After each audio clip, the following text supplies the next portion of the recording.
ਕ੍ਰੇਸੇ ਜੀ ਪ੍ਰਾਰਥਨਾ ਭਵਨ ਵੱਲੋਂ ਸਾਰਿਆਂ ਨੂੰ ਜੈ ਮਸੀਹ ਦੀ। ਪਰਮੇਸ਼ਰ ਦਾ ਧੰਨਵਾਦ ਹੈ ਅੱਛੇ ਦਿਨ ਦੇ ਲਈ ਜੋ ਪ੍ਰਭੂ ਨੇ ਸਾਡੇ ਜੀਵਨ ਵਿੱਚ ਦਿੱਤਾ, ਔਰ ਅਸੀਂ ਪਰਮੇਸ਼ਰ ਦੀ ਆਰਾਧਨਾ ਕੀਤੀ ਹੈ। ਔਰ ਸੱਚਮੁੱਚ ਪਰਮੇਸ਼ਰ ਦੀ ਆਰਾਧਨਾ ਦੇ ਵਿੱਚ ਪਰਮੇਸ਼ਰ ਦਾ ਆਤਮਾ ਜੋ ਹੈ ਉਹ ਹਾਜ਼ਰ ਹੁੰਦਾ ਹੈ। ਪਰਮੇਸ਼ਰ ਆਸ਼ੀਸ਼ ਦਿੰਦਾ ਹੈ, ਔਰ ਪਰਮੇਸ਼ਰ ਜੋ ਹੈ ਉਹ ਸਤੁਤੀ ਦੇ ਸਿਖਾਸਨ ਦੇ ਉੱਤੇ ਬਿਰਾਜਮਾਨ ਹੈ। ਔਰ ਮੈਂ ਵਿਸ਼ਵਾਸ ਕਰਦਾ ਹਾਂ ਕਿ ਇਹਨਾਂ ਦਿਨਾਂ ਦੇ ਵਿੱਚ ਇਹ ਸਾਰੀ ਜੋ ਸਮੱਸਿਆ ਚੱਲ ਰਹੀ ਹੈ, ਇਹ ਸਮੱਸਿਆ ਜਲਦੀ ਪਰਮੇਸ਼ਰ ਇਸ ਨੂੰ ਹੱਲ ਕਰੇਗਾ। ਜਲਦੀ ਸਭ ਕੁਝ ਠੀਕ ਹੋਏਗਾ। ਅਸੀਂ ਜਲਦੀ ਪ੍ਰਭੂ ਦੀ ਕਿਰਪਾ ਦੇ ਨਾਲ ਸਾਰੇ ਮਿਲ ਕੇ ਪ੍ਰਭੂ ਦੀ ਆਰਾਧਨਾ ਕਰਾਂਗੇ, ਜਿੱਦਾਂ ਅਸੀਂ ਪਹਿਲਾਂ ਪ੍ਰਭੂ ਦੀ ਆਰਾਧਨਾ ਕਰਦੇ ਸੀਗੇ। ਆਉਣ ਵਾਲੇ ਦਿਨਾਂ ਦੇ ਵਿੱਚ ਅਸੀਂ ਸਾਰੇ ਮਿਲ ਕੇ ਪਰਮੇਸ਼ਰ ਦੀ ਆਰਾਧਨਾ ਕਰਾਂਗੇ ਔਰ ਪਰਮੇਸ਼ਰ ਦੇ ਨਾਮ ਨੂੰ ਉੱਚਾ ਕਰਾਂਗੇ। ਆਈਏ ਅਸੀਂ ਥੋੜ੍ਹੇ ਸਮੇਂ ਦੇ ਲਈ ਪਰਮੇਸ਼ਰ ਦੇ ਪਵਿੱਤਰ ਵਚਨ ਦੇ ਵਿੱਚੋਂ ਥੋੜ੍ਹੇ ਸਮੇਂ ਲਈ ਦੇਖਾਂਗੇ ਔਰ ਕੁਛ ਵਚਨ ਸਿੱਖਾਂਗੇ, ਔਰ ਅਸੀਂ ਪ੍ਰਭੂ ਦੇ ਵਚਨ ਨੂੰ ਸਿੱਖੀਏ ਤਾਂ ਕਿ ਪਰਮੇਸ਼ਰ ਇਹਨਾਂ ਦਿਨਾਂ ਦੇ ਵਿੱਚ ਪਰਮੇਸ਼ਰ ਦਾ ਵਚਨ ਜਿਹੜਾ ਹੈ, ਜਿੰਨਾ ਅਸੀਂ ਪੜ੍ਹਾਂਗੇ, ਜਿੰਨਾ ਅਸੀਂ ਸੁਣਾਂਗੇ, ਜਿੰਨਾ ਅਸੀਂ ਪਰਮੇਸ਼ਰ ਦੇ ਵਚਨ ਨੂੰ ਆਪਣੇ ਦਿਲ ਵਿੱਚ ਜਮ੍ਹਾਂ ਕਰ ਰੱਖਾਂਗੇ, ਅਸੀਂ ਉਹਨਾਂ ਪਰਮੇਸ਼ਰ ਦੇ ਵਿੱਚ ਅੱਗੇ ਵਧ ਸਕਦੇ ਹਾਂ, ਉਹਨਾਂ ਪ੍ਰਭੂ ਦੇ ਵਿੱਚ ਅੱਗੇ ਵਧ ਸਕਦੇ ਹਾਂ ਅਸੀਂ। ਤੋ ਆਈਏ ਅਸੀਂ ਪਰਮੇਸ਼ਰ ਦੇ ਵਚਨ 'ਚ ਦੋ ਤਿੰਨ ਗੱਲਾਂ ਮੈਂ ਤੁਹਾਡੇ ਅੱਗੇ ਅੱਜ ਰੱਖਣੀਆਂ ਚਾਹੁੰਦਾ। ਪਹਿਲੀ ਗੱਲ ਹੈ ਮਤੀ ਦੀ ਅੰਜੀਲ ਉਸ ਦਾ 7ਵਾਂ ਅਧਿਆਇ ਉਸ ਦਾ ਪਹਿਲਾ ਔਰ ਦੂਸਰਾ ਵਚਨ ਜਿਹੜਾ ਪੜ੍ਹੀਏ। ਮਤੀ 7 ਅਧਿਆਇ ਦਾ ਪਹਿਲਾ ਔਰ ਦੂਸਰਾ ਵਚਨ। ਦੋਸ਼ ਨਾ ਲਾਓ ਤਾਂ ਜੋ ਤੁਹਾਡੇ ਉੱਤੇ ਦੋਸ਼ ਲਾਇਆ ਨਾ ਜਾਵੇ, ਕਿਉਂਕਿ ਜਿਸ ਨਿਆਂ ਨਾਲ ਤੁਸੀਂ ਦੋਸ਼ ਲਾਉਂਦੇ ਹੋ ਉਸੇ ਨਾਲ ਤੁਹਾਡੇ ਉੱਤੇ ਵੀ ਦੋਸ਼ ਲਾਇਆ ਜਾਵੇਗਾ, ਅਤੇ ਜਿਸ ਮੇਪ ਨਾਲ ਤੁਸੀਂ ਮਿਣਦੇ ਹੋ ਉਸੇ ਨਾਲ ਤੁਹਾਡੇ ਲਈ ਮਿਣਿਆ ਜਾਵੇਗਾ। ਹਾਂ, ਇੱਥੇ ਅਸੀਂ ਪਰਮੇਸ਼ਰ ਦੇ ਵਚਨ ਦੇ ਵਿੱਚ ਪੜ੍ਹਦੇ ਹਾਂ। ਪਹਿਲੀ ਗੱਲ ਕਿ ਪਰਮੇਸ਼ਰ ਦਾ ਵਚਨ ਕਹਿੰਦਾ ਦੋਸ਼ ਨਾ ਲਾਓ ਤਾਂ ਜੋ ਤੁਹਾਡੇ ਉੱਤੇ ਦੋਸ਼ ਲਾਇਆ ਨਾ ਜਾਏ, ਕਿਉਂਕਿ ਜਿਸ ਨਿਆਂ ਨਾਲ ਤੁਸੀਂ ਦੋਸ਼ ਲਾਉਂਦੇ ਹੋ ਉਸੇ ਨਾਲ ਤੁਹਾਡੇ ਉੱਤੇ ਵੀ ਦੋਸ਼ ਲਾਇਆ ਜਾਵੇਗਾ, ਅਤੇ ਜਿਸ ਮੇਪ ਨਾਲ ਤੁਸੀਂ ਮਿਣਦੇ ਹੋ ਉਸੇ ਨਾਲ ਤੁਹਾਡੇ ਲਈ ਮਿਣਿਆ ਜਾਵੇਗਾ। ਤੋ ਇਸ ਪਰ ਪਰਮੇਸ਼ਰ ਦਾ ਵਚਨ ਹੈ। ਪਰਮੇਸ਼ਰ ਦਾ ਵਚਨ ਦੱਸਦਾ ਕਿ ਵਿਸ਼ਵਾਸੀ ਲੋਕਾਂ ਲਈ, ਖਾਸ ਕਰਕੇ ਜਿਹੜੇ ਪ੍ਰਭੂ ਦੇ ਨਾਲ ਤੁਸੀਂ ਚੱਲਦੇ ਹੋ ਔਰ ਤੁਸੀਂ ਚਾਹੁੰਦੇ ਹੋ ਕਿ ਪਰਮੇਸ਼ਰ ਸਾਡੇ ਜੀਵਨ 'ਚ ਕੰਮ ਕਰੇ, ਪਰਮੇਸ਼ਰ ਸਾਨੂੰ ਵਧਾਵੇ, ਪਰਮੇਸ਼ਰ ਸਾਡੇ ਜੀਵਨ ਨੂੰ ਆਸ਼ੀਸ਼ ਦੇ। ਤਾਂ ਪਹਿਲੀ ਗੱਲ ਆ, ਵਚਨ ਦੱਸਦਾ ਕਿ ਦੋਸ਼ ਨਾ ਲਾਓ ਕਿ ਤੁਹਾਡੇ ਉੱਤੇ ਵੀ ਦੋਸ਼ ਲਾਇਆ ਨਾ ਜਾਵੇ। ਇਹਦਾ ਮਤਲਬ ਕਿ ਸਾਡਾ ਜੀਵਨ ਇਸ ਤਰ੍ਹਾਂ ਦਾ ਨਹੀਂ ਹੋਣਾ ਚਾਹੀਦਾ ਕਿ ਦੂਸਰਿਆਂ ਦੇ ਉੱਤੇ ਦੋਸ਼ ਲਾਉਣ ਵਾਲਾ, ਦੂਸਰਿਆਂ ਦੀ ਗਲਤੀਆਂ ਕੱਢਣ ਵਾਲਾ। ਬਲਕਿ ਦੇਖੋ, ਅਸੀਂ ਉਤਪਤੀ ਦੀ ਕਿਤਾਬ ਦੇ ਵਿੱਚ ਜਦੋਂ ਪੜ੍ਹਦੇ ਹਾਂ, ਸ਼ੁਰੂ ਤੋਂ ਹੀ ਅਸੀਂ ਪੜ੍ਹਦੇ ਹਾਂ ਕਿ ਦੋਸ਼ ਲਾਉਣਾ ਇਨਸਾਨ ਦਾ ਸੁਭਾਅ ਆ, ਇਨਸਾਨ ਦੇ ਸੁਭਾਅ ਆ, ਉਹਦੇ ਖੂਨ ਦੇ ਅੰਦਰ ਆ, ਉਹਦੇ ਬਲੱਡ ਦੇ ਅੰਦਰ ਆ। ਪਰ ਜਦੋਂ ਅਸੀਂ ਆਪਣਾ ਜੀਵਨ ਯੀਸ਼ੂ ਮਸੀਹ ਨੂੰ ਦਿੰਦੇ ਹਾਂ, ਤੋਬਾ ਕਰਦੇ ਹਾਂ, ਆਪਣੇ ਪਾਪਾਂ ਗੁਨਾਹਾਂ ਤੋਂ ਪਾਣੀ ਵਿੱਚ ਬਪਤਿਸਮਾ ਲੈਂਦੇ ਹਾਂ, ਔਰ ਸਾਰੀਆਂ ਗੱਲਾਂ ਜਿਹੜੀਆਂ, ਔਰ ਜਦੋਂ ਪਵਿੱਤਰ ਆਤਮਾ ਦਾ ਅਭਿਸ਼ੇਕ ਪਾਉਂਦੇ ਹਾਂ, ਔਰ ਇਹ ਸਾਰੀਆਂ ਚੀਜ਼ਾਂ ਜਿਹੜੀਆਂ ਸਾਡੇ ਜੀਵਨ ਤੋਂ ਪਰੇ ਹੋਣੀਆਂ ਸ਼ੁਰੂ ਹੋ ਜਾਂਦੀਆਂ। ਅਤੇ ਉਹਦਾ ਮਤਲਬ ਅਸੀਂ ਇੱਕ ਨਵੀਂ ਇਨਸਾਨੀਅਤ ਨੂੰ ਪਹਿਨ ਲੈਂਦੇ ਹਾਂ। ਜਦੋਂ ਅਸੀਂ ਤੋਬਾ ਕਰਦੇ ਹਾਂ, ਬਪਤਿਸਮਾ ਲੈਂਦੇ ਹਾਂ, ਪ੍ਰਭੂ ਦੇ ਵਿੱਚ ਆਉਂਦੇ ਹਾਂ, ਅਤੇ ਉਹ ਇੱਕ ਨਵੀਂ ਇਨਸਾਨੀਅਤ ਨੂੰ ਪਹਿਨਣਾ ਆ। ਅਤੇ ਤਾਂ ਹੀ ਵਚਨ ਕਹਿੰਦਾ ਫਿਰ ਕੀ ਹੈ, ਤੁਸੀਂ ਦੋਸ਼ ਨਾ ਲਾਓ ਤਾਂ ਕਿ ਤੁਹਾਡੇ ਉੱਤੇ ਵੀ ਦੋਸ਼ ਲਾਇਆ ਨਾ ਜਾਵੇ।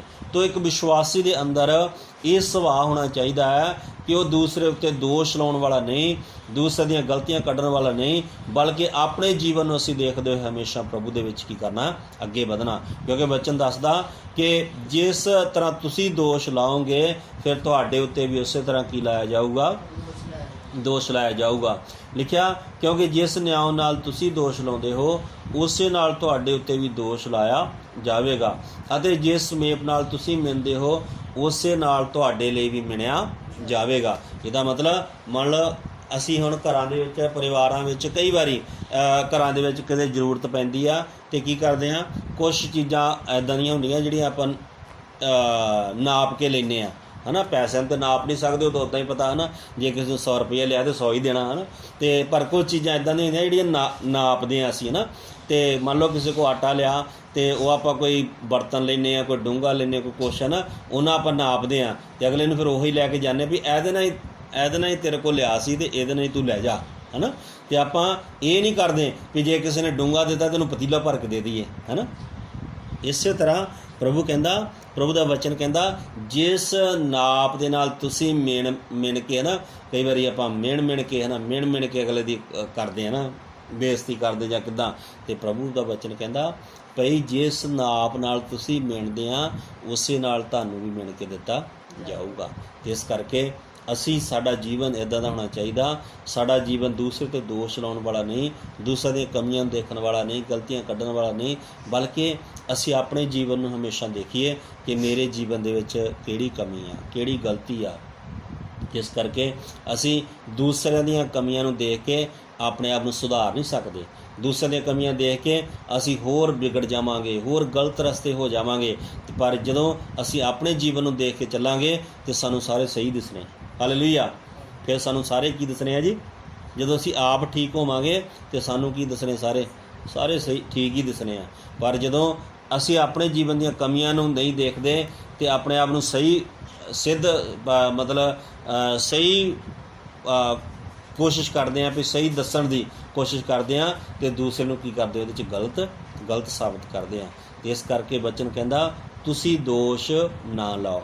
ਤੇ ਇਸ ਕਰਕੇ ਪਹਿਲੀ ਗੱਲ ਇਹ ਆ ਕਿ ਅਸੀਂ ਕਿਸੇ 'ਤੇ ਵੀ ਦੋਸ਼ ਨਾ ਲਾਈਏ, ਕਿਉਂਕਿ ਇਹ ਕਿੱਥੋਂ ਸ਼ੁਰੂ ਹੋਇਆ? ਇਹ ਸ਼ੁਰੂਆਤ ਤੋਂ ਹੀ ਸ਼ੁਰੂ ਹੋ ਗਿਆ ਸੀਗਾ। ਜਦੋਂ ਅਦਨ ਦੇ ਬਾਗ ਦੇ ਵਿੱਚ ਪਰਮੇਸ਼ਵਰ ਨੇ ਆਦਮ ਤੇ ਹਵਾ ਨੂੰ ਰੱਖਿਆ ਸੀਗਾ ਤੇ ਉਹਨਾਂ ਨੇ ਕੀ ਕੀਤਾ? ਉਹਨਾਂ ਦੇ ਜੀਵਨ 'ਚ ਬੜਾ ਪਿਆਰ ਸੀਗਾ, ਉਹਨਾਂ ਦੇ ਘਰ ਵਿੱਚ ਬੜੀ ਸ਼ਾਂਤੀ ਸੀਗੀ, ਉਸ ਜਿੱਥੇ ਉਹ ਰਹਿੰਦੇ ਸੀ ਪਰਮੇਸ਼ਵਰ ਰੱਖਿਆ ਸੀ ਉਹਨਾਂ ਨੂੰ। ਪਰ ਕੀ ਹੋਇਆ? ਇੱਕ ਦਿਨ ਵਿਰੋਧੀ ਸ਼ੈਤਾਨ ਜਿਹੜਾ ਸੀਗਾ ਉਹ ਆਇਆ, ਉਹਨੇ ਹਵਾ ਨੂੰ ਭਰਮਾਇਆ ਤੇ ਹਵਾ ਨੂੰ ਭਰਮਾ ਕੇ ਕਿਹਾ ਲੈ ਤੁਸੀਂ ਇਹ ਫਲ ਕਿਉਂ ਨਹੀਂ ਖਾਂਦੇ? ਤੇ ਉਹ ਕਹਿੰਦੀ ਪਰਮੇਸ਼ਵਰ ਨੇ ਮਨਾ ਕੀਤਾ ਸਾਨੂੰ, ਤੁਸੀਂ ਨਹੀਂ ਇਹ ਖਾਣਾ, ਵੀ ਜਦੋਂ ਤੁਸੀਂ ਖਾਓਗੇ ਤੁਸੀਂ ਮਰ ਜਾਓਗੇ। ਤੇ ਉਹਨੇ ਕਿਹਾ ਲੈ ਤੁਸੀਂ ਖਾ ਕੇ ਤਾਂ ਦੇਖੋ, ਪਰਮੇਸ਼ਵਰ ਨੇ ਤੁਹਾਡੇ ਤੋਂ ਲੁਕੋਇਆ ਹੋਇਆ, ਤੇ ਜਦੋਂ ਤੁਸੀਂ ਖਾਓਗੇ ਤੁਹਾਡੀਆਂ ਅੱਖਾਂ ਖੁੱਲ੍ਹ ਜਾਣਗੀਆਂ, ਤੁਸੀਂ ਤੁਹਾਡੇ ਅੰਦਰ ਬੁੱਧ ਆ ਜਾਊਗੀ। ਤੇ ਉਹਨੇ ਕੀ ਕੀਤਾ? ਪਰਮੇਸ਼ਵਰ ਦੀਆਂ ਗੱਲਾਂ ਨੂੰ ਛੱਡ ਕੇ ਸ਼ੈਤਾਨ ਦੀ ਗੱਲਾਂ 'ਤੇ ਵਿਸ਼ਵਾਸ ਕੀਤਾ। ਤੇ ਉਹਨੇ ਕੀ ਕੀਤਾ? ਉਸ ਫਲ ਨੂੰ ਖਾ ਲਿਆ ਤੇ ਆਪਣੇ ਅੱਧਾ ਆਪ ਖਾਧਾ ਤੇ ਅੱਧਾ ਆਪਣੇ ਘਰ ਵਾਲੇ ਵਾਸਤੇ, ਆਦਮ ਵਾਸਤੇ ਰੱਖ ਲਿਆ। ਜਦੋਂ ਉਹਨੂੰ ਫਲ ਦਿੱਤਾ, ਉਹਨਾਂ ਨੇ ਦੋਨਾਂ ਨੇ ਖਾ ਲਿਆ ਤੇ ਉਹ ਪਰਮੇਸ਼ਵਰ ਦੀਆਂ ਕੀ ਹੋ ਗਏ? ਨਜ਼ਰਾਂ ਵਿੱਚ ਪਾਪੀ ਹੋ ਗਏ, ਦੂਰ ਹੋ ਗਏ ਪਰਮੇਸ਼ਵਰ ਤੋਂ, ਤੇ ਪਰਮੇਸ਼ਵਰ ਤੋਂ ਲੁਕਣੇ ਸ਼ੁਰੂ ਹੋ ਗਏ। ਦੂਰ ਹੋ ਕੇ ਜਦੋਂ ਲੁਕਣੇ ਸ਼ੁਰੂ ਹੋ ਗਏ, ਫਿਰ ਬਾਈਬਲ ਦੱਸਦੀ ਹੈ ਕਿ ਪਰਮੇਸ਼ਵਰ ਆਇਆ ਠੰਡੇ ਵੇਲੇ, ਆਵਾਜ਼ ਮਾਰੀ ਆਦਮ ਤੂੰ ਕਿੱਥੇ ਆ? ਤੇ ਆਦਮ ਕਹਿੰਦਾ ਪਰਮੇਸ਼ਵਰ ਮੈਂ ਤੇ ਨੰਗਾ ਹਾਂ, ਤੇਰੇ ਸਾਹਮਣੇ ਨਹੀਂ ਹੋ ਸਕਦਾ।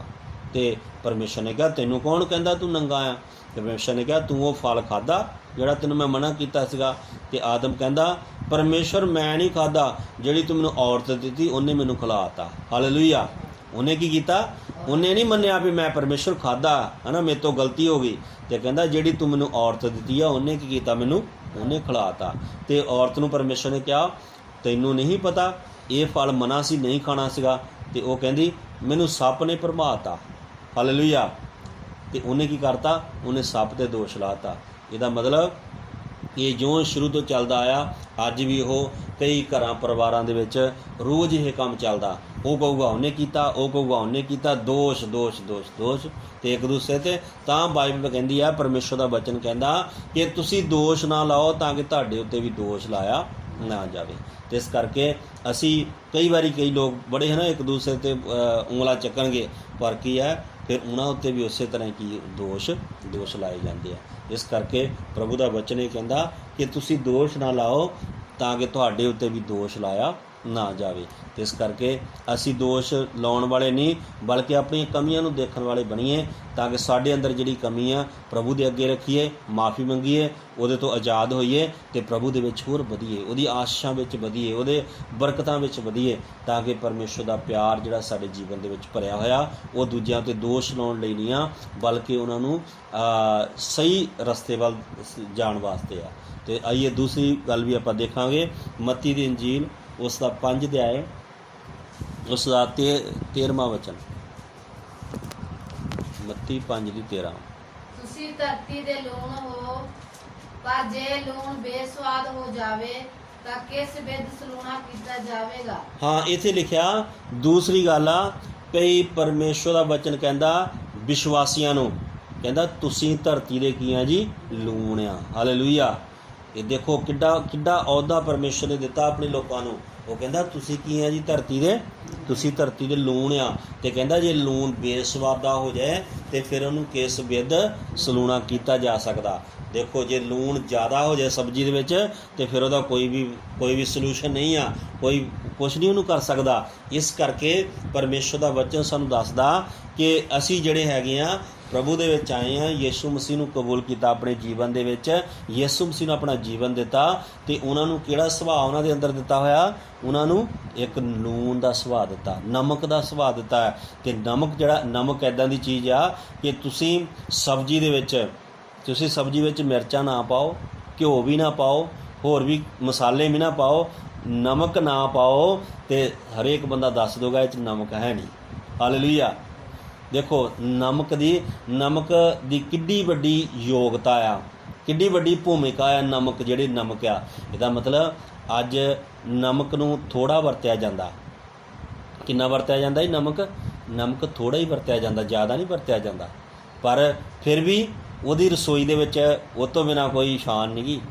ਰਸੋਈ 'ਚ ਤੁਸੀਂ ਨਮਕ ਬਾਹਰ ਕੱਢ ਦਿਓ ਹੈ ਨਾ, ਤੇ ਬਾਕੀ ਸਾਰੇ ਚੰਗੇ ਮਸਾਲੇ ਰੱਖ ਲਓ ਤੇ ਉਹਦੀ ਘਾਟ ਪੂਰੀ ਹੋ ਜੂ? ਨਹੀਂ, ਘਾਟ ਪੂਰੀ ਹੋਣੀ। ਇਸ ਕਰਕੇ ਜਿਹੜੇ ਯਿਸੂ ਮਸੀਹ ਦੇ ਲੋਕ ਆ ਸ਼ਾਇਦ ਥੋੜ੍ਹੀ ਮਾਤਰਾ ਵਿੱਚ ਹੋ ਸਕਦੇ ਆ, ਘੱਟ ਹੋ ਸਕਦੇ ਆ, ਪਰ ਹੈ ਕਿਹੜੀ ਚੀਜ਼ ਵਿੱਚ ਆ? ਨਮਕ ਦੀ ਜਗ੍ਹਾ 'ਤੇ ਆ, ਲੂਣ ਦੀ ਜਗ੍ਹਾ 'ਤੇ ਆ। ਜਦ ਤੱਕ ਲੂਣ ਸਬਜ਼ੀ ਦੇ ਅੰਦਰ ਨਹੀਂ ਪਊਗਾ ਤਦ ਤੱਕ ਸਬਜ਼ੀ ਸਵਾਦ ਨਹੀਂ ਬਣਨੀ। ਇਸੇ ਤਰ੍ਹਾਂ ਸ਼ਾਇਦ ਪ੍ਰਭੂ ਦੇ ਲੋਕ ਜਿਹੜੇ ਆ, ਸ਼ਾਇਦ ਅਸੀਂ ਘੱਟ ਹੋ ਸਕਦੇ ਆ, ਥੋੜ੍ਹੇ ਹੋ ਸਕਦੇ ਆ, ਦੁਨੀਆ ਦੀ ਨਜ਼ਰ ਵਿੱਚ ਕੁਛ ਵੀ ਨਹੀਂ ਹੋ ਸਕਦੇ ਅਸੀਂ ਭਾਵਾਂ, ਪਰ ਕੀ ਆ? ਪ੍ਰਭੂ ਦੀ ਨਜ਼ਰ ਵਿੱਚ ਕੀ ਆ? ਨਮਕ ਦੇ ਬਰਾਬਰ ਆ। ਹਾਲੇਲੂਇਆ। ਦੇ ਬਰਾਬਰ ਆ। ਤੇ ਜਿਹਦੇ ਦੁਆਰਾ ਜਿਹੜਾ ਨਮਕ ਕੀ ਦਿੰਦਾ ਹੈ? ਸਵਾਦ ਦਿੰਦਾ ਹੈ। ਸਾਰੀਆਂ ਚੀਜ਼ਾਂ ਦੇ ਵਿੱਚ ਸਵਾਦ, ਟੇਸਟ ਦਿੰਦਾ ਹੈ। ਅਗਰ ਲਿਖਿਆ ਉਹ ਨਮਕ ਜਿਹੜਾ ਅਗਰ ਜ਼ਿਆਦਾ ਹੋ ਜਾਏ ਤੇ ਫਿਰ ਕੁਛ ਵੀ ਕਿਸੇ ਵੀ ਕੰਮ ਦਾ ਨਹੀਂ ਹੈ। ਇਸ ਕਰਕੇ ਅੱਜ ਦੇਖੋ ਪ੍ਰਭੂ ਦੇ ਲੋਕ ਚਾਹੇ ਥੋੜ੍ਹੀ ਜਗ੍ਹਾ ਦੇ ਉੱਤੇ ਆ, ਥੋੜ੍ਹੀ ਜਗ੍ਹਾ ਵਿੱਚ ਬਹਿ ਕੇ ਪ੍ਰਾਰਥਨਾ ਕਰਦੇ ਆ, ਚਾਹੇ 2-4 ਲੋਕ ਹੀ ਹੁੰਦੇ ਆ, ਉਹ ਪਰ ਥੋੜ੍ਹੇ ਹੋ ਸਕਦੇ ਆ, ਪਰ ਉਹ ਕੌਣ ਆ ਜੀ? ਨਮਕ ਆ। ਤੇ ਨਮਕ ਤੋਂ ਬਿਨਾਂ ਕੀ ਆ? ਕੁਛ ਵੀ ਚੀਜ਼ ਨਹੀਂ ਸਵਾਦ ਬਣ ਸਕਦੀ। ਇਸ ਕਰਕੇ ਅਸੀਂ ਜਿਹੜੇ ਪ੍ਰਭੂ ਦੇ ਵਿੱਚ ਆਏ ਆ, ਪ੍ਰਭੂ ਦੇ ਲੋਕ ਆ, ਸਾਨੂੰ ਪਰਮੇਸ਼ਰ ਨੇ ਉਹ ਅਹੁਦਾ ਦਿੱਤਾ ਕਿ ਤੁਸੀਂ ਕੀ ਆ? ਧਰਤੀ ਦੇ ਲੂਣ ਆ, ਧਰਤੀ ਦੇ ਨਮਕ ਆ। ਹਾਲੇਲੂਇਆ। ਇੱਕ ਜਗ੍ਹਾ ਦੇ ਨਹੀਂ ਆ, ਬਲਕਿ ਜਿਹੜੇ ਪਰਮੇਸ਼ਰ ਦੇ ਲੋਕ ਆ ਉਹ ਪੂਰੀ ਦੁਨੀਆ ਭਰ ਦੇ ਧਰਤੀ ਦੇ ਕੀ ਆ ਜੀ? ਨਮਕ ਆ ਅਸੀਂ। ਇਸ ਕਰਕੇ ਅਸੀਂ ਆਪਣੇ ਜੀਵਨ ਦੇ ਵਿੱਚ ਕੀ ਰੱਖਣਾ ਹੈ? ਉਸ ਨਮਕ ਨੂੰ ਰੱਖਣਾ ਹੈ। ਆਈਏ ਹੋਰ ਵੀ ਵਚਨ ਇੱਕ ਪੜ੍ਹੀਏ, ਕੁਲਸੀਆਂ ਦੀ ਕਿਤਾਬ, ਉਸ ਦਾ 4 ਅਧਿਆਇ 5ਵਾਂ ਔਰ 6ਵਾਂ ਵਚਨ।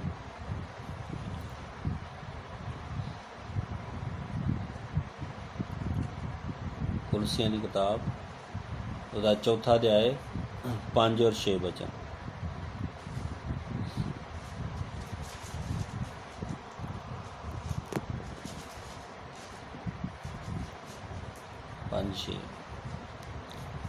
ਤੁਸੀਂ ਸਮੇਂ ਨੂੰ ਲਾਹਾ ਜਾਣ ਕੇ ਬਾਹਰਲਿਆਂ ਦੇ ਅੱਗੇ ਹੋਸ਼ ਨਾਲ ਚੱਲੋ।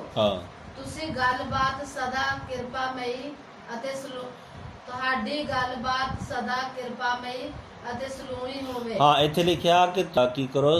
ਦਿਨ ਸਮਾਂ ਤੁਸੀਂ ਸਮੇਂ ਨੂੰ ਲਾਹਾ ਜਾਣ ਕੇ ਬਾਹਰਲਿਆਂ ਦੇ ਅੱਗੇ ਹੋਸ਼ ਨਾਲ ਚੱਲੋ। ਤੇ ਕੀ ਆ? ਤੁਹਾਡੀ ਗੱਲਬਾਤ ਸਦਾ ਕਿਰਪਾਮਈ ਅਤੇ ਸਲੂਣੀ ਹੋਵੇ। ਤੁਹਾਡੀ ਗੱਲਬਾਤ ਸਦਾ ਕਿਰਪਾਮਈ ਤੇ ਸਲੂਣੀ ਹੋਵੇ। ਇਹਦਾ ਮਤਲਬ ਜੋ ਤੁਸੀਂ ਜਾਣੋ ਕਿ ਹਰੇਕ ਨੂੰ ਕਿਵੇਂ ਉੱਤਰ ਦੇਣਾ ਚਾਹੀਦਾ। ਇੱਥੇ ਕੀ ਆ ਕਿ ਪਰਮੇਸ਼ਰ ਦਾ ਵਚਨ ਕਹਿੰਦਾ ਕਿ ਤੁਹਾਡੀ ਗੱਲਬਾਤ ਜਿਹੜੀ ਆ ਬਾਹਰਲਿਆਂ ਦੇ ਸਾਹਮਣੇ ਤੁਸੀਂ ਕਿੱਦਾਂ ਚੱਲੋ? ਹੋਸ਼ ਨਾਲ, ਹੈ ਨਾ। ਤੇ ਤੁਹਾਡੀ ਗੱਲਬਾਤ ਦੇਖੋ, ਕਈ ਵਾਰ ਲੋਕ ਘਰ ਹੋਣਗੇ ਤੇ ਠੀਕ ਠਾਕ ਹੋਣਗੇ, ਜਦੋਂ ਬਾਹਰ ਚਲ ਜਾਣਗੇ ਫਿਰ ਦੇ ਤੇਰੇ ਦੀ ਬਾਹਰ ਵਾਲੇ ਲੋਕਾਂ ਦਾ ਸੁਭਾਅ, ਬਾਹਰ ਵਾਲੀਆਂ ਗੱਲਾਂ, ਬਾਹਰ ਵਾਲੀਆਂ ਚੁਗਲੀਆਂ, ਬਾਹਰ ਵਾਲੀਆਂ ਗਾਲਾਂ, ਹੈ ਨਾ, ਇੱਦਾਂ ਦਾ। ਪਰ ਉਹ ਕਹਿੰਦਾ ਤੁਸੀਂ ਦੇਖੋ ਕਿ ਤੁਹਾਡਾ ਸੁਭਾਅ, ਤੁਹਾਡੀ ਗੱਲਬਾਤ ਕਿਰਪਾਮਈ ਤੇ ਸਲੂਣੀ ਹੋਣੀ ਚਾਹੀਦੀ ਆ।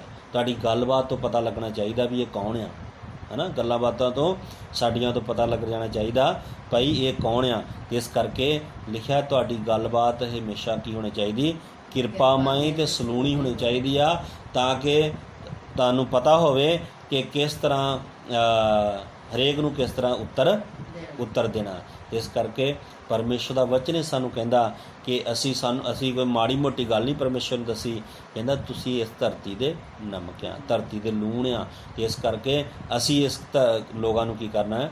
ਲੋਕਾਂ ਦੇ ਜੀਵਨ 'ਚ ਅੱਜ ਕੋਈ ਸਵਾਦ ਨਹੀਂ ਆ, ਕਿਸੇ ਨੂੰ ਪੁੱਛ ਕੇ ਦੇਖ ਲਈਏ ਕਿ ਤੁਹਾਡਾ ਕਿੱਦਾਂ ਜੀਵਨ ਚੱਲ ਰਿਹਾ। ਕੋਈ ਸਵਾਦ ਨਹੀਂ ਹੈ ਨਾ, ਦੇਖੋ ਕੋਈ ਸਵਾਦ ਨਹੀਂ। ਪਰ ਇੱਕ ਮਸੀਹ ਵਿਸ਼ਵਾਸੀ ਭੈਣ ਭਰਾ ਨੂੰ ਪੁੱਛ ਕੇ ਦੇਖੋ ਕਿੱਦਾਂ ਉਹ ਕਹੂਗਾ ਪਰਮੇਸ਼ਰ ਦੀ ਕਿਰਪਾ, ਹਾਲੇਲੂਇਆ, ਧੰਨਵਾਦ ਆ ਪਰਮੇਸ਼ਰ ਚਲਾ ਰਿਹਾ। ਤੇ ਚਾਹੇ ਖਾਣ ਨੂੰ ਕੁਛ ਨਾ ਹੋਵੇ, ਘਰੇ ਰੋਟੀ ਵੀ ਨਾ ਹੋਵੇ, ਚਾਹੇ ਜੇਬ 'ਚ ਪੈਸਾ ਨਾ ਹੋਵੇ, ਜੋ ਕਹਿਣਗੇ ਪਰਮੇਸ਼ਰ ਦੀ ਕਿਰਪਾ ਆ, ਹਾਲੇਲੂਇਆ। ਕਿਉਂਕਿ ਉਹ ਸੁਭਾਅ ਆ ਇੱਕ ਜੋ ਬਦਲ ਜਾਂਦਾ ਪਰਮੇਸ਼ਰ ਯਿਸੂ ਮਸੀਹ ਦੇ ਤੋਬਾ ਕਰਨ ਦੇ ਦੁਆਰਾ ਤੇ ਬਪਤਿਸਮਾ ਲੈਣ ਦੇ ਦੁਆਰਾ। ਉਹ ਜਦੋਂ ਚੀਜ਼ਾਂ ਬਦਲਦੀਆਂ ਸਟੈਪ ਬਾਏ ਸਟੈਪ ਸਾਡੇ ਜੀਵਨ ਦੇ ਵਿੱਚ, ਤੇ ਸੱਚਮੁੱਚ ਪਰਮੇਸ਼ਰ ਦਾ ਉਹ ਸੁਭਾਅ ਜਿਹੜਾ ਜੀਵਨ 'ਚ ਆਉਣਾ ਸ਼ੁਰੂ ਹੋ ਜਾਂਦਾ, ਤੇ ਫਿਰ ਸਾਡੀ ਗੱਲ ਵੀ ਜਿਹੜੀ ਆ ਕਿਰਪਾ ਮਾਈ ਤੇ ਸਲੋਣੀ ਹੋ ਜਾਂਦੀ ਆ। ਤੇ ਇਸ ਕਰਕੇ ਪਰਮੇਸ਼ਰ ਦਾ ਵਚਨ ਕਹਿੰਦਾ ਤੁਸੀਂ ਕੀ ਆ, ਪਹਿਲੀ ਗੱਲ ਤੁਸੀਂ ਦੋਸ਼ ਨਾ ਲਾਓ ਇੱਕ ਦੂਸਰੇ ਤੇ, ਦੂਸਰੀ ਗੱਲ ਤੁਸੀਂ ਧਰਤੀ ਦੇ ਕੀ ਆ, ਲੂਣ ਆ। ਛੋਟੀ ਮੋਟੀ ਗੱਲ ਨਹੀਂ। ਉਹਦੀ 3:17 ਵੀ ਪੜ੍ਹੀਏ, ਕੁਲਸੀਆਂ 3:17।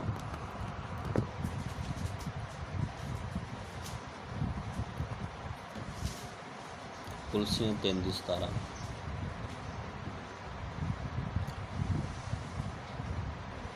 ਅਤੇ ਸਭ ਜੋ ਕੁਝ ਤੁਸੀਂ ਕਰੋ, ਭਾਵੇਂ ਬਚਨ ਭਾਵੇਂ ਕਰਮ, ਸਭੋ ਹੀ ਪ੍ਰਭੂ ਯਿਸੂ ਦੇ ਨਾਮ ਉੱਤੇ ਕਰੋ, ਹਾਂ, ਅਤੇ ਉਹਦੇ ਰਾਹੀਂ ਪਿਤਾ ਪਰਮੇਸ਼ਰ ਦਾ ਧੰਨਵਾਦ ਕਰੋ। ਹਾਂ, ਇੱਥੇ ਲਿਖਿਆ ਜੋ ਕੁਝ ਵੀ ਤੁਸੀਂ ਕਰਦੇ ਆ ਤੁਹਾਨੂੰ ਕੀ ਹੈ, ਸਾਰੇ ਭਾਵੇਂ ਕੰਮ ਕਰਦੇ ਆ ਤੇ ਭਾਵੇਂ ਵਚਨ ਕਰਦੇ ਆ। ਮਤਲਬ ਭਾਵੇਂ ਤੁਸੀਂ ਕੰਮ ਕਰਨ ਡਏ ਤੇ ਭਾਵੇਂ ਤੁਸੀਂ ਗੱਲਬਾਤ ਕਰਨ ਡਏ ਆ, ਉਹ ਸਾਰੇ ਯਿਸੂ ਮਸੀਹ ਦੇ ਨਾਮ ਵਿੱਚ ਕਰੋ ਤੇ ਉਹਦੇ ਵਿੱਚ ਪਿਤਾ ਪਰਮੇਸ਼ਰ ਦਾ ਧੰਨਵਾਦ ਕਰੋ, ਹਾਲੇਲੂਇਆ। ਇਹਦਾ ਮਤਲਬ ਸਾਡੀਆਂ ਗੱਲਾਂ ਵੀ ਪ੍ਰਭੂ ਦੇ ਵਿੱਚ ਹੀ ਹੋ ਕੇ ਹੋਣੀਆਂ ਚਾਹੀਦੀਆਂ। ਔਰ ਦੂਸਰਾ ਇੱਕ ਹੋਰ ਵਚਨ ਪੜ੍ਹੀਏ, ਦੀ 5 ਵੀ ਪੜ੍ਹੀਏ, ਮੱਤੀ 5:5।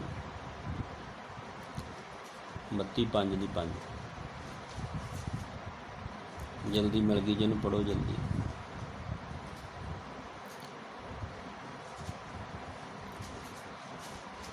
ਮੱਤੀ 5 ਔਰ 5। ਧੰਨ ਉਹ ਜਿਹੜੇ ਹਲੀਮ ਹਨ, ਕਿਉਂ ਜੋ ਉਹ ਧਰਤੀ ਦੇ ਵਾਰਸ ਹੋਣਗੇ, ਹਾਲੇਲੂਇਆ। ਇਹਦਾ ਮਤਲਬ ਨਮਕ ਛੋਟਾ ਹੈ ਬਿਲਕੁਲ, ਤੇ ਥੋੜਾ ਆ, ਥੋੜੇ ਦੀ ਜ਼ਰੂਰਤ ਪੈਂਦੀ ਹੈ, ਪਰ ਲਿਖਿਆ ਧੰਨ ਆ ਉਹ ਜਿਹੜੇ ਹਲੀਮ ਆ, ਉਹ ਕੀ ਹੋਣਗੇ, ਧਰਤੀ ਦੇ ਵਾਰਸ ਹੋਣਗੇ। ਤੇ ਇਹਦਾ ਮਤਲਬ ਅੱਜ ਦੇਖੋ ਕਈ ਜਿਹੜੇ ਨਮਕ ਦਾ ਵਪਾਰ ਕਰਦੇ ਆ, ਉਹ ਕਰੋੜਾਂ ਰੁਪਈਆ, ਕਰੋੜਾਂ ਦੇ ਮਾਲਕ ਆ, ਕਰੋੜਾਂ ਦਾ ਉਹਨਾਂ ਦਾ ਬਿਜ਼ਨਸ ਆ, ਨਮਕ ਦਾ ਜਿਹੜਾ ਬਿਜ਼ਨਸ ਕਰਦੇ ਆ। ਪਰ ਕੀ ਆ, ਨਮਕ ਦੀ ਕਿੰਨੀ ਜ਼ਰੂਰਤ ਪੈਂਦੀ ਹੈ, ਥੋੜ੍ਹੀ ਜਿਹੀ ਮਾਤਰਾ, ਜ਼ਿਆਦਾ ਨਹੀਂ ਪੈਂਦੀ। ਕਿਉਂਕਿ ਆਪਾਂ ਦੇਖੋ ਖੰਡ ਕੋਈ ਲਿਆਉਂਦਾ 5 ਕਿਲੋ ਆਪਣੇ ਘਰੇ ਲਿਆਉਂਦਾ ਹੋਊ, ਕੋਈ 2 ਕਿਲੋ ਤਾਂ ਲਿਆਉਂਦਾ ਹੋਊਗਾ, ਤੇ ਨਮਕ ਦਾ ਇੱਕੋ ਹੀ ਪੈਕਟ ਲਿਆਉਂਦੇ ਸਾਰੇ, ਹੈ ਨਾ। ਕੋਈ ਕੁਆਂਟਲ ਹੀ ਲਿਆਉਂਦਾ ਘਰੇ, ਤੇ ਚਲੋ ਨਮਕ ਉਹਨਾਂ ਕੀ ਹੁੰਦਾ, ਤੇ ਆਟਾ 10 ਕਿਲੋ ਆਉਂਦਾ, ਫਿਰ ਵੀ ਨਮਕ ਦਾ ਇੱਕ ਹੀ ਪੈਕਟ ਹੁੰਦਾ। ਇਸ ਕਰਕੇ ਨਮਕ ਦੀ ਥੋੜ੍ਹੀ ਮਾਤਰਾ ਹੋ ਸਕਦੀ ਆ। ਇੱਥੇ ਲਿਖਿਆ ਜਿਹੜੇ ਹਲੀਮ ਆ ਉਹ ਧਰਤੀ ਦੇ ਕੀ ਹੋਣਗੇ ਜੀ, ਵਾਰਸ ਹੋਣਗੇ, ਅਧਿਕਾਰੀ ਹੋਣਗੇ।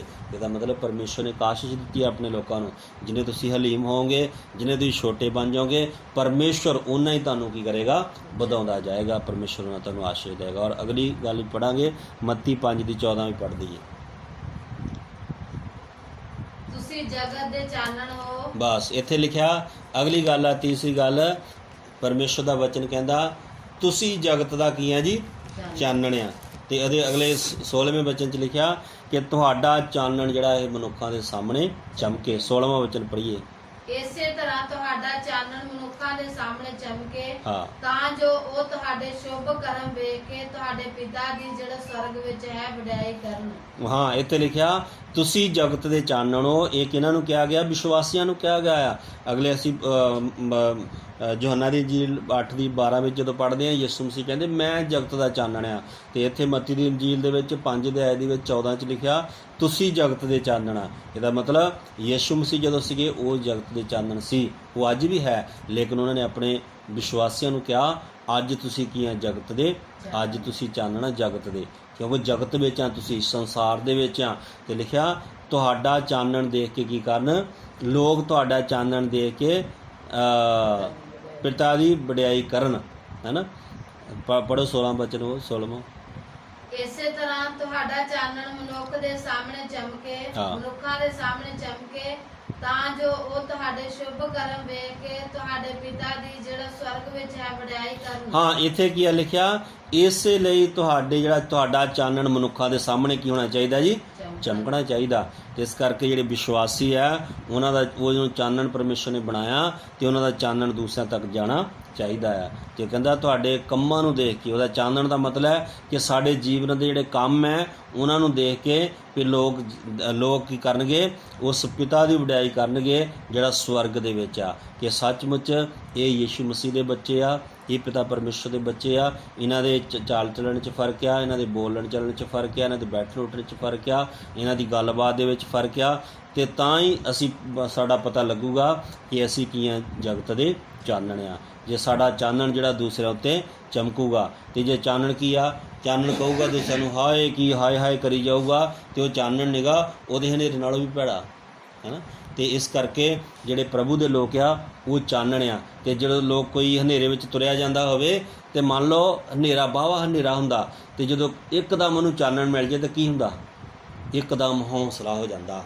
ਹਾਲੇਲੂਇਆ, ਡਰ ਭੱਜ ਜਾਂਦਾ ਜੀਵਨ ਦੇ ਵਿੱਚੋਂ। ਐਸੇ ਤਰ੍ਹਾਂ ਸਾਡੇ ਜੀਵਨ ਆ, ਸਾਡੇ ਜੀਵਨਾਂ ਨੂੰ ਦੇਖ ਕੇ ਦੂਸਰਿਆਂ ਨੂੰ ਤਸੱਲੀ ਹੋਣੀ ਚਾਹੀਦੀ ਆ, ਦੂਸਰਿਆਂ ਜੀਵਨ 'ਚ ਸ਼ਾਂਤੀ ਹੋਣੀ ਚਾਹੀਦੀ ਆ, ਦੂਸਰਿਆਂ ਨੂੰ ਵੀ ਖੁਸ਼ੀ ਹੋਣੀ ਚਾਹੀਦੀ ਆ ਕਿ ਸੱਚਮੁੱਚ ਮੈਨੂੰ ਵੀ ਆਸ਼ੀਸ਼ ਮਿਲ ਸਕਦੀ ਆ, ਮੇਰੇ ਜੀਵਨ 'ਚ ਵੀ ਇਹ ਹੋ ਸਕਦਾ। ਦੇਖੋ ਪਿਛਲੇ ਦਿਨਾਂ 'ਚ ਮੈਂ ਦੱਸਣਾ ਨਹੀਂ ਚਾਹੁੰਦਾ ਸੀਗਾ, ਪਿਛਲੇ ਦਿਨਾਂ ਦੇ ਵਿੱਚ ਇੱਕ ਛੋਟੀ ਜਿਹੀ ਘਟਨਾ ਜਿਹੜੀ ਹੋਈ, ਸਵੇਰੇ ਮੈਨੂੰ ਪਤਾ ਲੱਗਾ ਕਿ ਇੱਕ ਪਰਿਵਾਰ ਸੀਗੇ, ਉਹਨਾਂ ਨੇ ਪਹਿਲਾਂ ਪ੍ਰਾਰਥਨਾ ਕਰਾਈ। ਬੜਾ ਉਹਨਾਂ ਦਾ ਮੁੰਡਾ ਜਿਹੜਾ ਪਰੇਸ਼ਾਨ ਸੀ, ਤੇ ਉਹਨਾਂ ਨੇ ਪ੍ਰਾਰਥਨਾ ਕਰਾਈ। ਉਹ ਕਹਿੰਦੇ ਜੀ ਸਾਡਾ ਮੁੰਡਾ ICU ਦੇ ਵਿੱਚ ਆ, ਤੇ ਹੋਸ਼ ਨਹੀਂ ਆਉਂਦੀ, ਤੇ ਬੜੇ ਦਿਮਾਗ ਦੀ ਵੀ ਟੈਨਸ਼ਨ ਆ, ਕੁਛ ਇੱਦਾਂ ਦੀਆਂ ਕੁਛ ਗੱਲਾਂ ਸੀ। ਤੇ ਉਹਨਾਂ ਨੇ ਫੋਨ ਕੀਤਾ, ਮੈਂ ਕੋਈ ਗੱਲ ਨਹੀਂ, ਅਸੀਂ ਪ੍ਰਾਰਥਨਾ ਕਰਦੇ ਹਾਂ, ਕੋਈ ਨਹੀਂ, ਪਰਮੇਸ਼ਰ ਚੰਗਾ ਕਰੂਗਾ, ਪਰ ਤੁਸੀਂ ਵਿਸ਼ਵਾਸ ਕਰੋ ਯਿਸੂ ਮਸੀਹ ਦੇ ਉੱਤੇ, ਹੋਰ ਕੁਛ ਨਹੀਂ ਯਿਸੂ ਮਸੀਹ ਚਾਹੁੰਦੇ। ਤੇ ਚਲੋ ਉਹ ਮੁੰਡਾ, ਪ੍ਰਾਰਥਨਾ ਵੀ ਕੀਤੀ, ਉਹ ਮੁੰਡਾ ਠੀਕ ਹੋ ਗਿਆ। ਤੇ ਚਲੋ ਕੁਛ ਸਮਾਂ ਲੱਗ ਕੇ ਤੇ ਕੁਛ ਮਹੀਨਿਆਂ ਬਾਅਦ ਤੇ ਉਹ ਬਾਹਰ ਚਲਾ ਗਿਆ। ਤੇ ਉਹਦੇ ਦਿਮਾਗੀ ਟੈਨਸ਼ਨ ਕੁਛ ਹੈਗੀ ਸੀਗੀ। ਚਲੋ ਪ੍ਰਾਰਥਨਾਵਾਂ ਕੀਤੀਆਂ, ਉਹ ਹੌਸਪੀਟਲ ਸੀ ਆਪਣੇ ਪਠਾਨਕੋਟ, ਤੇ ਠੀਕ ਹੋ ਗਿਆ। ਤੇ ਉਸ ਤੋਂ ਬਾਅਦ ਕੀ ਹੋਇਆ ਕਿ ਉਹ ਜਦੋਂ ਥੋੜ੍ਹਾ ਜਿਹਾ ਸੈਟਿੰਗ ਹੋਇਆ, ਉਹਨਾਂ ਨੇ ਮਾਂ ਪਿਓ ਨੇ ਕੀ ਕੀਤਾ ਵੀ ਕਰਜ਼ਾ ਕੁਰਜ਼ਾ ਹੋਰ ਚੱਕਿਆ ਹੋਣਾ, ਤੇ ਛੋਟਾ ਮੁੰਡਾ ਵੀ ਭੇਜਤਾ ਉੱਥੇ, ਉਹਦੇ ਮਗਰ ਭੇਜਤਾ।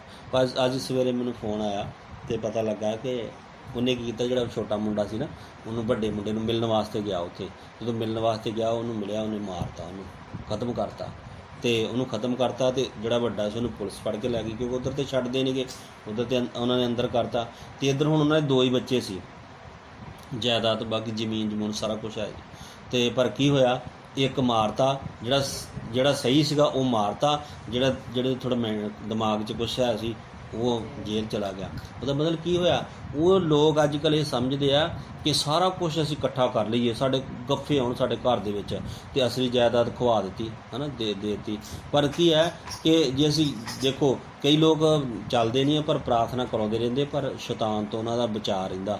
ਅਸੀਂ ਉੱਧਰ ਨੂੰ ਵੀ ਕਿਹਾ ਕਿ ਸ਼ੈਤਾਨ ਦਾ ਕੰਮ ਆ ਤੁਹਾਡੇ ਘਰ ਦੇ ਵਿੱਚ, ਕੋਈ ਗੱਲ ਨਹੀਂ, ਤੁਸੀਂ ਪ੍ਰਾਰਥਨਾ ਕਰਾਉਂਦੇ ਰਹੋ ਤੇ ਕੋਈ ਗੱਲ ਨਹੀਂ। ਤੇ ਉਹਦਾ ਜਿਹੜਾ ਘਰ ਵਾਲਾ ਸੀ, ਜਿਹੜੀ ਭੈਣ ਸੀਗੀ ਨਾ, ਉਹਦੇ ਘਰ ਵਾਲਾ ਖਰੇ ਜਾਂਦਾ ਸੀਗਾ, ਕੀ ਉਹਨੂੰ ਕਹਿੰਦੇ ਆ, ਨਿਰੰਕਾਰੀਆਂ ਦੇ। ਤੇ ਉਹ ਕਹਿੰਦਾ ਨਹੀਂ ਉੱਥੇ ਜਾਵਾਂਗੇ। ਤੇ ਅਸੀਂ ਕਿਹਾ ਚਲੋ ਸਾਨੂੰ ਨਹੀਂ ਉਹਦੇ ਨਾਲ ਕੋਈ ਮਤ ਹੈ ਨਾ, ਅਸੀਂ ਤਾਂ ਪ੍ਰਾਰਥਨਾ ਕਰਨੀ, ਸਭ ਦਾ ਭਲਾ ਮੰਗਣਾ ਹੈ। ਤੇ ਚਲੋ ਉਹਨਾਂ ਨੇ ਜੋ ਵੀ ਕੁਛ ਕੀਤਾ ਹੈ ਨਾ, ਪਰ ਮੈਨੂੰ ਸਵੇਰੇ ਬੜਾ ਦੁੱਖ ਆਇਆ ਉਸ ਗੱਲ ਦਾ ਹੈ ਨਾ। ਲੋਕ ਵਿਸ਼ਵਾਸ ਨਾ ਕਰਨ ਦੇ ਕਾਰਨ ਲੋਕ ਕੀ ਹੋ ਜਾਂਦੇ, ਇਸ ਤਰ੍ਹਾਂ ਨਾਸ਼ ਦੀ ਵੱਲ ਚਲੇ ਜਾਂਦੇ। ਹੁਣ ਸਾਰਾ ਘਰ ਕੀ ਹੋ ਗਿਆ, ਬਰਬਾਦ ਹੋ ਗਿਆ। ਪਹਿਲਾਂ ਜਿਹੜੇ ਉਹਨਾਂ ਦਾ ਜ਼ਮੀਨ ਜਮੂਨ ਸੀ, ਕਹਿੰਦੇ ਭਰਾਵਾਂ ਕੋਲ ਸੀਗੀ, ਤੇ ਉਹ ਬੜੀ ਲੜ ਲੁੜ ਕੇ ਲਈ ਸੀ, 20-25 ਕਿੱਲੇ ਜ਼ਮੀਨ ਹੈ, ਤੇ ਹੁਣ ਫਿਰ ਦੁਬਾਰਾ ਉਹਨਾਂ ਕੋਲ ਚੱਲ ਜਾਣੀ ਹੈ ਨਾ, ਜੇ ਉੱਦਾਂ ਦਾ ਮਾਹੌਲ ਬਣ ਗਿਆ ਤਾਂ।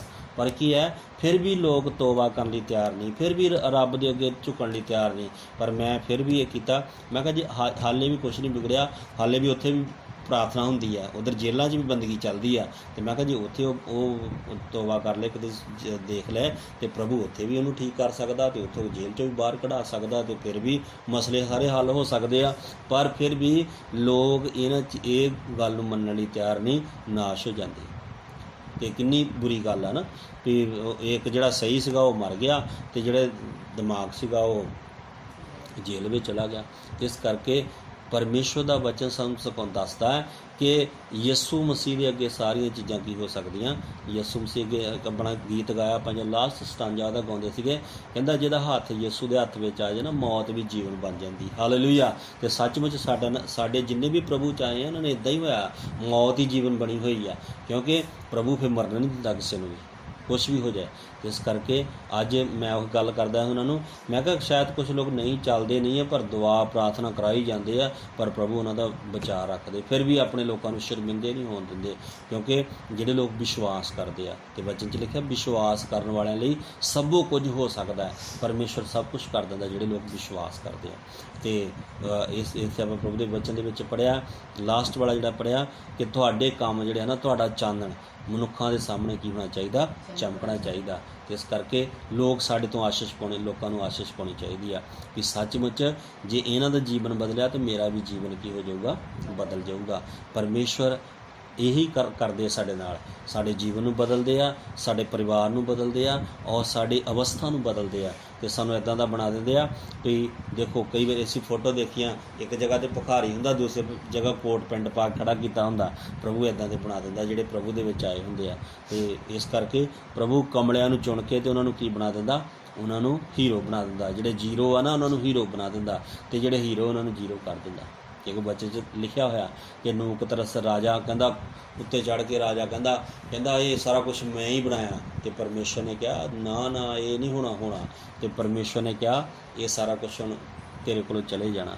ਤੇ ਪ੍ਰਭੂ ਨੇ ਉਸ ਜਿਹੜਾ ਰਾਜਾ ਨਬੂਕਦਨੇਸਰ ਸੀਗਾ, ਤੇ ਨਬੂਕਦਨੇਸਰ ਰਾਜੇ ਨੂੰ ਕੀ ਕਰ ਦਿੱਤਾ, ਡੰਗਰਾਂ ਦੇ ਨਾਲ ਕੀ ਕਰ ਦਿੱਤਾ, ਘਾਹ ਖਵਾ ਦਿੱਤਾ। ਤੇ ਉਹਨੇ 7 ਸਾਲ ਤੱਕ ਡੰਗਰਾਂ ਵਿੱਚ ਰਿਹਾ, ਤੇ ਉਹ ਡੰਗਰਾਂ ਵਿੱਚ ਉਹਨੂੰ ਰਹਿਣਾ ਪਿਆ। ਪਰ ਕੀ ਹੋਇਆ, ਜਦੋਂ ਸਮਾਂ ਪੂਰਾ ਹੋਇਆ ਤੇ ਉਹਨੇ ਆਪਣੇ ਆਪ ਨੂੰ ਅਧੀਨ ਕੀਤਾ, ਪਰਮੇਸ਼ਵਰ ਨੇ ਦੁਬਾਰਾ ਉਹਦਾ ਰਾਜ ਜਿਹੜਾ ਸੀ ਉਹਨੂੰ ਵਾਪਸ ਕਰ ਦਿੱਤਾ। ਕਿ ਉਹ ਪਰਮੇਸ਼ਵਰ ਵਧਾਉਣ ਵਾਲਾ ਪਰਮੇਸ਼ਵਰ ਹੈ। ਇਸ ਕਰਕੇ ਅਸੀਂ ਅੱਛਾ ਨਮੂਨਾ ਦਈਏ। ਜਿੱਦਾਂ ਆਪਾਂ ਹੁਣ ਦੇਖਿਆ, ਪਹਿਲੀ ਗੱਲ ਅਸੀਂ ਕੀ ਹਾਂ, ਧਰਤੀ ਦੇ ਉੱਤੇ ਇੱਕ ਲੂਣ ਦੀ ਮੰਨਦੇ ਹਾਂ, ਨਮਕ ਦੀ ਮੰਨਦੇ ਹਾਂ। ਔਰ ਦੂਸਰੀ ਗੱਲ ਕਿ ਅਸੀਂ ਪਹਿਲੀ ਗੱਲ ਅਸੀਂ ਦੋਸ਼ ਨਹੀਂ ਲਾਉਣਾ ਇੱਕ ਦੂਸਰੇ ਉੱਤੇ। ਦੂਸਰੀ ਗੱਲ ਅਸੀਂ ਧਰਤੀ ਦੇ ਸਾਨੂੰ ਨਮਕ ਬਣਾਇਆ। ਤੀਸਰੀ ਗੱਲ ਸਾਨੂੰ ਕੀ ਬਣਾਇਆ, ਚਾਨਣ ਬਣਾਇਆ ਹੋਇਆ। ਅਸੀਂ ਧਰਤੀ ਦੇ ਉੱਤੇ ਪਰਮੇਸ਼ਵਰ ਨੇ ਸਾਨੂੰ ਰੱਖਿਆ ਕਿ ਸਾਡਾ ਚਾਨਣ ਦੂਸਰਿਆਂ ਤੱਕ ਪੈਣਾ ਚਾਹੀਦਾ, ਜਾਣਾ ਚਾਹੀਦਾ। ਤੇ ਸੱਚਮੁੱਚ ਜਿਹੜੇ ਲੋਕ ਸਾਡੇ ਜੀਵਨ ਚਾਨਣ ਦੇਖਣਗੇ ਫੇਰ ਹੀ ਆਉਣਗੇ। ਜੇ ਚਾਨਣ ਨਹੀਂ ਹੋਊਗਾ ਤਾਂ ਕੋਈ ਨਹੀਂ ਆਊਗਾ। ਇਸ ਕਰਕੇ ਅਸੀਂ ਇਹਨਾਂ ਦਿਨਾਂ ਦੇ ਵਿੱਚ ਜ਼ਿਆਦਾ ਪ੍ਰਾਰਥਨਾ ਕਰੀਏ ਔਰ ਜ਼ਿਆਦਾ ਆਪਣੇ ਪ੍ਰਭੂ ਦਾ ਧੰਨਵਾਦ ਕਰੀਏ। ਪ੍ਰਭੂ ਇਸ ਵਚਨ ਨਾਲ ਸਾਨੂੰ ਆਸ਼ੀਸ਼ ਦੇ। ਆਈਏ ਪ੍ਰਾਰਥਨਾ ਕਰਾਂਗੇ। ਪ੍ਰੇਮੀ ਪਰਮੇਸ਼ਰ ਪਿਤਾ, ਅਸੀਂ ਤੁਹਾਡਾ ਧੰਨਵਾਦ ਔਰ ਸ਼ੁਕਰ ਕਰਦੇ ਹਾਂ ਸੁੰਦਰ ਸਮੇਂ ਦੇ ਲਈ ਪ੍ਰਭੂ ਜੀ, ਔਰ ਇਸ ਵਚਨ ਦੇ ਲਈ ਜੋ ਅੱਜ ਤੁਹਾਡੇ ਬੱਚਿਆਂ ਨੇ ਤੇਰੇ ਵਚਨ ਨੂੰ ਸੁਣਿਆ ਹੈ, ਸੁਣ ਰਹੇ ਹਨ ਪ੍ਰਭੂ ਜੀ, ਔਰ ਤੇਰੇ ਹੱਥਾਂ ਵਿੱਚ ਸਮਰਪਣ ਕਰਦਾ। ਇਹਨਾਂ ਦੇ ਰੂਹ ਜਿਸਮ ਜਾਨਾਂ 'ਤੇ ਕਬਜ਼ਾ ਕਰੋ। ਦੂਸਰਿਆਂ 'ਤੇ ਦੋਸ਼ ਲਗਾਉਣੇ ਵਾਲੇ ਨਹੀਂ, ਬਲਕਿ ਪ੍ਰਭੂ ਜੀ ਤੁਸੀਂ ਇੱਕ ਨਮਕ ਬਣਾਇਆ ਹੈ ਇਸ ਧਰਤੀ ਉੱਤੇ, ਆਪਣੇ ਬੱਚਿਆਂ ਨੂੰ ਚਾਨਣ ਬਣਾਇਆ ਹੈ ਪ੍ਰਭੂ ਜੀ। ਉਹਦੇ